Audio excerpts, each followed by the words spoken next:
everyone, and welcome to the weekly roundup. The date today is the 22nd of August, so we're well into the second half of the year really. The weather seems to have dropped in temperature. But what's been happening this week? Well, we're back on firing on all cylinders after a pretty disastrous last week where we only managed 2 videos. We're back onto full strength, delivering 5, so hooray for that. Last week, we better not mention it too much. There was a lot of uploading of problems there, but we seem to have got over it, got a bit of a workaround. The workaround seems to be, if you have a video that lasts quite a long length of time, be prepared to wait for a lot of days. Okay, so what's been happening this time round? Well, starting from chronological order as we always do, and unusually, the Amiga game predates the Spectrum ones, and there's reasons for that really.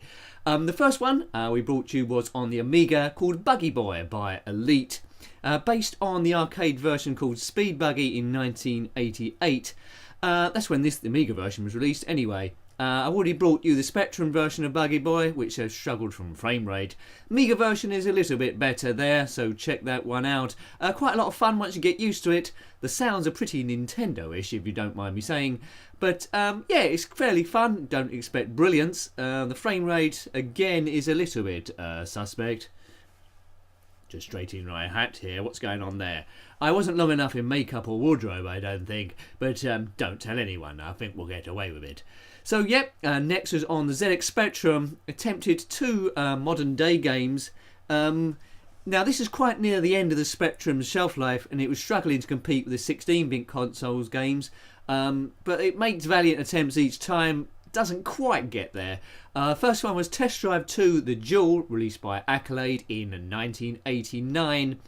Set over 5 or 6 stages. So race is a bit like a simulation. You drive either a Porsche a 911 or a Ferrari F40.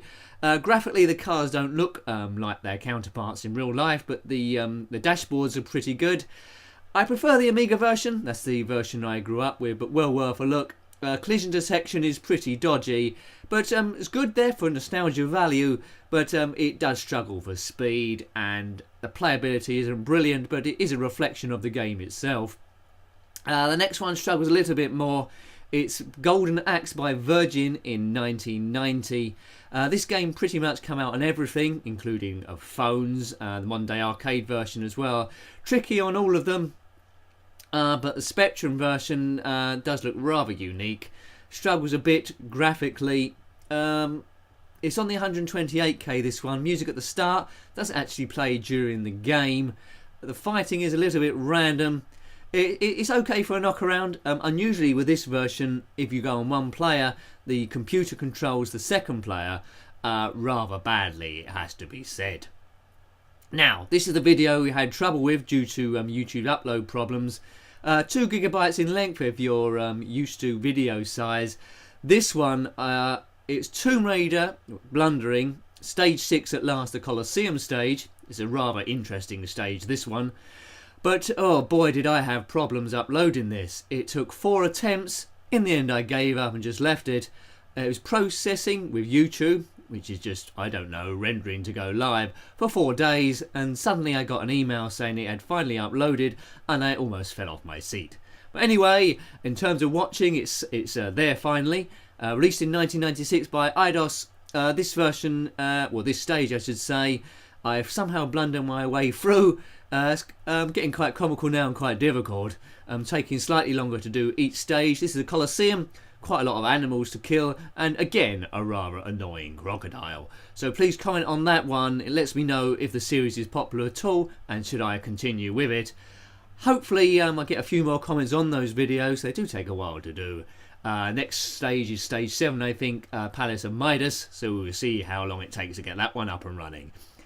And the 5th video we've done was another Zen Pinball 2 table, gradually working through the Star Wars. This was Masters of the Force, where you can choose to go down the dark side or the light side, of course, Jedi or Sith, by, well, taking your route. There's Yoda there and Emperor Palpatine to guide you through. Quite a nice table. I need a few more goes on it, actually, to get my skill levels up. But, yeah, well worth having a look at that as well. So, as I said, hopefully the uploading problems are behind us now that I've got a workaround and know a little bit how it works. Try and do 5 a week. So far we've done 67, can't believe already, ZX Spectrum game reviews. As soon as I get to 100, which admittedly is quite some way off, then I might start doing top 10s of certain genres, my favourite top 10 Spectrum games, driving games, etc. Probably do that on the Amiga as well. Game Boy Advance games, we need to do a few more of those as well. But that is the future.